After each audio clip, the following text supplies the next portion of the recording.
Neo news हर्पल की खबर में इस समय हमारे साथ जुड़ चुके हैं हमारे वरिष्ठ साथी गोविंद भारद्वाज जी। गोविंद जी, लॉकडाउन का 11वां दिन है। 11वें दिन हालात स्थिर हैं या फिर मंडी के हालात बिगड़ते जा रहे हैं?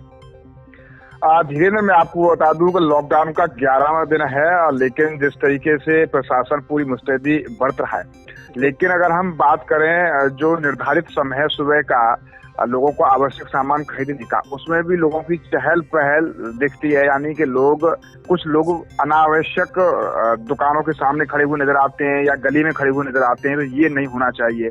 दूसरा सबसे बड़ा जो अहम मुद्दा है, चाहे मंडी बड़ी मंडी हो चाहे वो डैम्पियर की मंडी हो, तो अभी भी हालात मंडी में ठीक नहीं है। यानी कि कहा जा सकता है कि लोग बड़ी संख्या में एक साथ वहाँ सामान खरीदते हैं, सोशल डिस्टेंसिंग का भी वो ख्याल नहीं रखते हैं।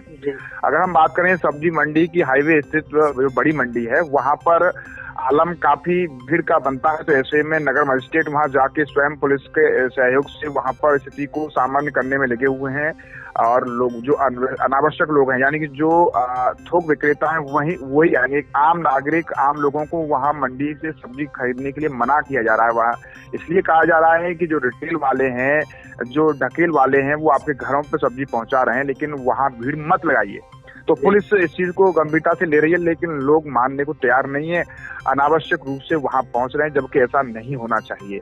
तो ये 2-3 खामियां हैं सिस्टम में। लॉकडाउन को लोग सफल बनाने में बहुत ज्यादा लोग इसका सहयोग कर रहे हैं, तो कुछ लोग ऐसे हैं कि वो शायद इस चीज की गंभीरता को नहीं समझ रहे हैं, जबकि ऐसा नहीं होना चाहिए। लॉकडाउन है, जो सरकार के और प्रशासन के जो निर्देश हैं, जो गाइडलाइन है, उनका हमें अनुपालन करना चाहिए। तो ये 2-3 चीजें अभी लॉकडाउन को प्रभावित कर रही हैं। गोविंद जी, कल रात्रि में जिला प्रशासन के द्वारा धर्म गुरुओं के साथ में एक मीटिंग आयोजित की गई थी, तो क्या कुछ रहा उस मीटिंग में? उसमें मैं आपको बता दूं, धर्म गुरुओं की मीटिंग ली थी। इसमें डीएम और एसएसपी ने जो प्रमुख धर्म गुरु हैं, धर्माचार्य हैं, उनको बुलाकर और सीधे तौर पर उनसे कहा कि लॉकडाउन में जिस तरीके से निजामुद्दीन जो जमात से पूरे देश भर में कोरोना का प्रकोप और बढ़ा है, यानी कि करीब 700 के आसपास जमाती अब तक इन्फेक्टेड पाए गए हैं जो उस जमात में शामिल हुए थे। तो ये एक भयावह स्थिति है। यानी कि जिस लड़ाई को भारत जीतने जा रहा था, जिस लड़ाई को जंग को लेकर भारत बहुत अच्छी सफलता हासिल करने की स्थिति में पहुंच रहा था, अब कहीं न कहीं और मुश्किलें बढ़ गई हैं। ऐसे में जिस तरीके से देश भर में जमाती इन्फेक्टेड पाए जा रहे हैं, अगर हम पिछले 24 घंटों की बात करें तो 24 घंटों में 350 के करीब जमाती इन्फेक्टेड पाए गए हैं।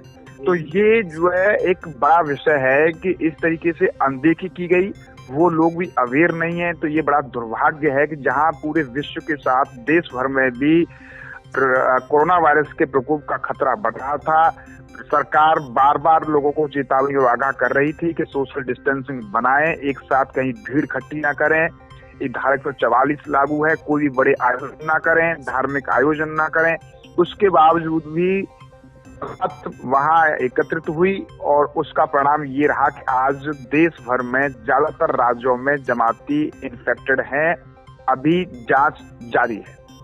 कहीं ना कहीं ये बहुत बड़ी लापरवाही है इन लोगों की, जो ये लोग समझ नहीं रहे हैं, और बिल्कुल भी इन लोगों ने ये नहीं सोचा कि इसके परिणाम क्या हो सकते हैं। बिल्कुल ये बड़ी लापरवाही है। सबसे बड़ा सवाल ये है कि जो लोग जमात में शामिल हुए हैं वो अपना मॉरल बिल्कुल खो चुके हैं। उनकी ड्यूटी ये होनी चाहिए कि जिस तरीके से जमात में शामिल हुए हैं वो सस्पेक्टेड हो सकते हैं कोरोना के, इसलिए उनको खुद प्रशासन को सूचना देनी चाहिए कि साहब हम जमात में शामिल हुए थे और हमें क्वारंटाइन किया जाए।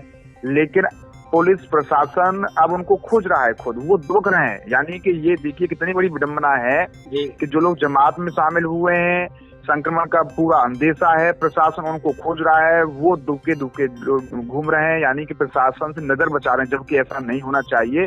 तो ऐसे में ये बड़ी मुश्किलें हैं और अभी आने वाले समय में भी ये और काफी मुश्किलें पैदा हो सकती हैं।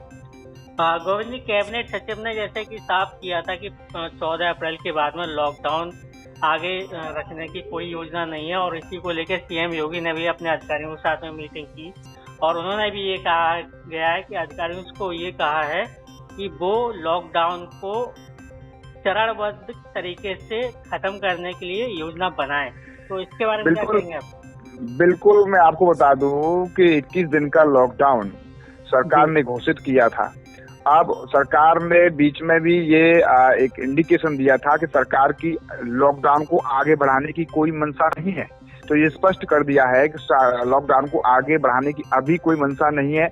अगर लॉकडाउन को अगर ब्रेक किया जाता है, लॉकडाउन को वहीं की वहीं अगर ब्रेकअप उसमें लिया जाता है, तो उसका क्या सीक्वेंस होना चाहिए, क्या क्या सेवाएं जारी होनी चाहिए, किन किन सेवाओं को अभी रोक के रखना है, तो इस पर अभी सरकार विचार करेगी और आने वाले समय में कोई न कुछ सरकार की तरफ से कोई गाइडलाइन इस पर जरूर मिलेगी।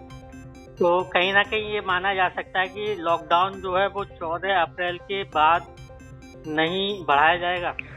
अभी सरकार की तरफ से कोई ऐसा इंडिकेशन नहीं है। बीच में भी स्वास्थ्य विभाग मंत्रालय द्वारा एक एडवाइजरी जारी की गई थी। स्वास्थ्य विभाग की प्रेस कॉन्फ्रेंस के माध्यम से जो अटकलें आ रही थी कि लॉकडाउन और आगे बढ़ाया जाता है, तो उस पर भी स्वास्थ्य विभाग ने स्पष्ट कर दिया था कि अभी इस पर कोई विचार नहीं किया गया है। जो निर्धारित लॉकडाउन 21 दिन का है अभी वही रहेगा। गोविंद जी, हाल ही में जो वृंदावन में अभी जमाती आए थे जिनका क्वारंटीन टेस्ट हो रहा है, तो उनके बारे में कोई जानकारी है आपके पास? बिल्कुल, अभी मैं आपको बता दूं कि जितने मथुरा में जमाती पकड़े गए थे उन सभी जमातियों के सैंपल अलीगढ़ टेस्टिंग के लिए भेजे गए हैं और संभावना यह है कि आज उनकी रिपोर्ट आ जाएगी। मथुरा में अगर हम बात करें तो रात जब जिलाधिकारी ने मीटिंग में बोला था कि अभी तक पॉजिटिव केस कोई नहीं है, लेकिन आज जो है उनका क्लियरेंस हो जाएगा कि कितने लोगों की आज चेकअप की रिपोर्ट आएगी, तो उसमें सारी चीज स्थिति स्पष्ट हो जाएगी। मैं आपको बता दूं कि कल भी करीब जो है 31 सैंपल गए थे, जिनमें से 28 जमातियों के थे, 3 अन्य लोगों के थे। तो आज में काफी चीजें क्लियर हो जाएंगी। कितने जमातियों के टेस्ट क्लियर हैं वो अभी रिपोर्ट के बाद ही पता चल पाएगा। गोविंद जी, इसमें बरसाना का जो संविदा कर्मचारी था, क्या उसकी भी रिपोर्ट शामिल हो सकती है? बिल्कुल, अभी सभी की जितनी रिपोर्ट यहाँ से गई है वो सभी की रिपोर्ट संभवतः आज आ जाएंगी। ज्यादातर रिपोर्ट आज आ जाएंगी जो गई है पिछले 2 दिन में। एक आखिरी सवाल, अभी तक प्रशासन ने क्या कार्रवाई किया अनावश्यक रूप से घूमने वालों के विरुद्ध? हाँ बिल्कुल, एसएसपी ने साफ तौर पर ये स्पष्ट कहा है कि बहुत कुछ सहयोग मथुरा जनपद में मिल रहा है, ग्रामीण अंचल में भी सहयोग मिल रहा है, कस्बों में भी सहयोग मिल रहा है, लेकिन अभी भी कुछ लोग बेवजह घूमते हुए नजर आते हैं। तो प्रशासन सख्त तौर पर, एसएसपी ने कहा है कि अब उनके खिलाफ कड़ी कार्रवाई होगी, क्योंकि बार बार आगाह किया जा रहा है, चेतावनी दी जा रही है और पुलिस मुस्तैदी के साथ लोगों को अवेयर कर रही है, लेकिन कुछ लोग काम का बहाना लगाकर फिर भी निकलते हैं। तो ऐसे लोगों के खिलाफ कड़ी कार्रवाई होगी और अब तक मैं समझता हूं कि पुलिस करीब 200 लोगों के खिलाफ जो है मुकदमा दर्ज कर चुकी है, जो लोग बेवजह बाहर घूमते हुए नजर आए या फिर उन्होंने लॉकडाउन का उल्लंघन किया है। चलिए गोविंद जी, आप 11वें दिन लॉकडाउन के 11वें दिन पर अपनी नजर बना रखिएगा और इसके अतिरिक्त कोई आपके पास और जानकारी आती है तो आप अपने न्यूज़ के दर्शकों तक अवश्य पहुंचाइएगा। अभी तक के लिए